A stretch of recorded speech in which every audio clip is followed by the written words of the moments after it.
Spiritualitas di tengah raksasa ekonomi dunia. Allahu Akbar, Allahu Akbar. Tiongkok, sebuah negara yang hari ini dikenal sebagai simbol kebangkitan peradaban modern. Negara dengan lompatan teknologi tercepat di dunia, rumah bagi inovasi kecerdasan buatan, manufaktur raksasa, dan infrastruktur paling ambisius abad ini. Namun di balik citra sebagai superpower global, ada satu sisi lain yang jarang dibicarakan. Denyut kehidupan Islam yang terus bertahan dan berkembang di tengah arus modernisasi masif. Disinilah cerita Ramadan di negeri tirai bambu menjadi menarik bukan hanya sebagai kisah spiritual, tetapi juga sebagai fenomena sosial, budaya, dan geopolitik. Alien Xia, Makkah kecil di daratan Tiongkok. Perjalanan kita dimulai dari kota Linxia, di Provinsi Gansu. Kota ini dikenal sebagai Makkah kecil karena menjadi salah satu pusat komunitas muslim terbesar di Tiongkok. Sekitar 60% populasi di prefektur otonom etnis Hui Linxia adalah muslim, mayoritas dari etnis Hui. Di kota ini berdiri ratusan masjid dengan arsitektur unik perpaduan gaya Tiongkok klasik dan sentuhan Timur Tengah.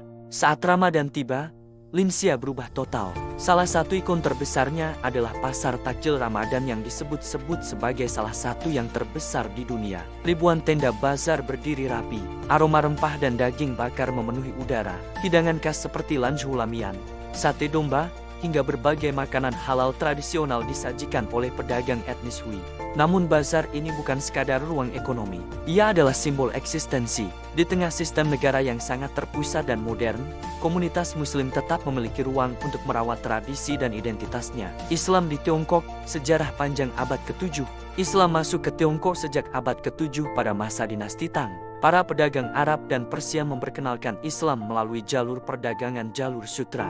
Salah satu tokoh yang sering dikaitkan dengan awal masuknya Islam adalah Sa'ad bin Abi Waqqas, yang menurut tradisi Muslim Tiongkok datang pada tahun 651 M dan dimakamkan di Guangzhou. Di kota itu pula berdiri Masjid Huaisheng, yang diyakini sebagai salah satu masjid tertua di Tiongkok. Perkembangan Islam mencapai fase signifikan pada masa dinasti Yuan 1271 sampai 1368, ketika banyak pejabat Muslim menduduki posisi strategis. Namun setelahnya, pada era dinasti Ming dan Qing, kebijakan asimilasi diperketat. Salah satu figur Muslim paling terkenal dalam sejarah Tiongkok adalah Zhang He, seorang laksamana Muslim yang memimpin ekspedisi maritim besar ke Asia Tenggara, Timur Tengah, hingga Afrika. Artinya, Islam bukanlah elemen asing dalam sejarah Tiongkok. Ia telah menjadi bagian dari mosaik peradaban negeri itu selama lebih dari 1.300 tahun.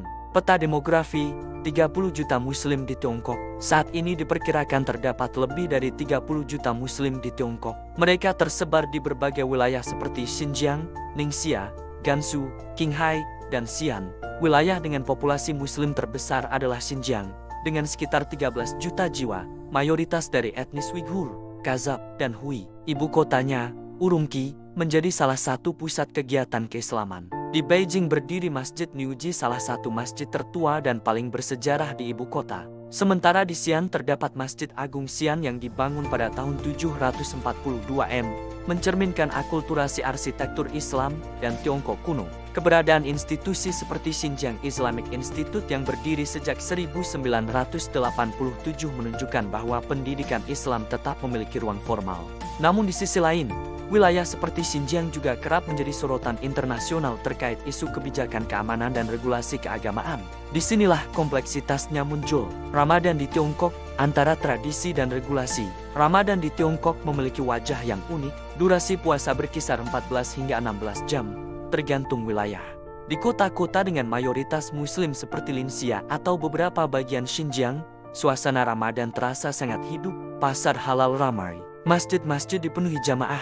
Iftar bersama menjadi momen kebersamaan yang sangat dinanti. Relawan menyiapkan nasi pilaf, sup, mie tarik, dan berbagai hidangan khas. Namun dinamika kehidupan Muslim di Tiongkok tidak bisa dilihat hanya dari sisi romantisme Ramadan. Ada realitas sosial politik yang lebih luas.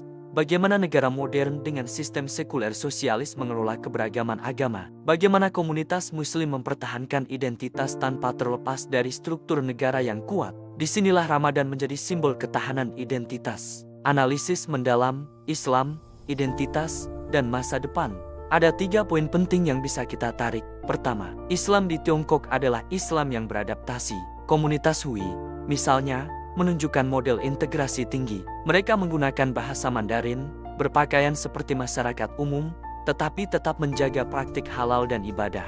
Ini menunjukkan bahwa identitas religius bisa beradaptasi tanpa harus hilang. Kedua, faktor geopolitik tidak bisa diabaikan.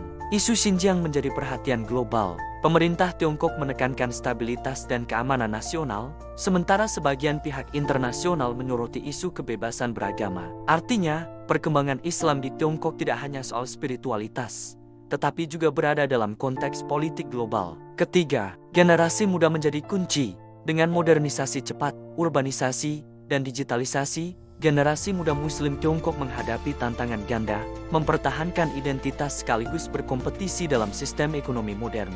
Jika mampu menavigasi dua dunia ini, maka masa depan Islam di Tiongkok akan tetap eksis meski dalam bentuk yang mungkin berbeda dari Timur Tengah atau Asia Tenggara. Idul Fitri, simbol persatuan. Ketika Ramadan berakhir, gema takbir berkumandang, ribuan Muslim berkumpul melaksanakan salat Id di masjid maupun lapangan terbuka. Tradisi bermaaf-maafan menjadi penutup bulan suci. Di tengah raksasa ekonomi dunia, di bawah bayang-bayang gedung pencakar langit dan teknologi canggih, umat Islam tetap bersujud. Dan mungkin disitulah letak pesan terbesarnya. Modernitas tidak selalu menghapus spiritualitas. Kemajuan tidak selalu mematikan iman. Tiongkok memberi kita satu pelajaran penting. Peradaban besar tidak pernah berdiri di atas satu warna saja, ia dibangun dari keberagaman yang terus bernegosiasi dengan zaman.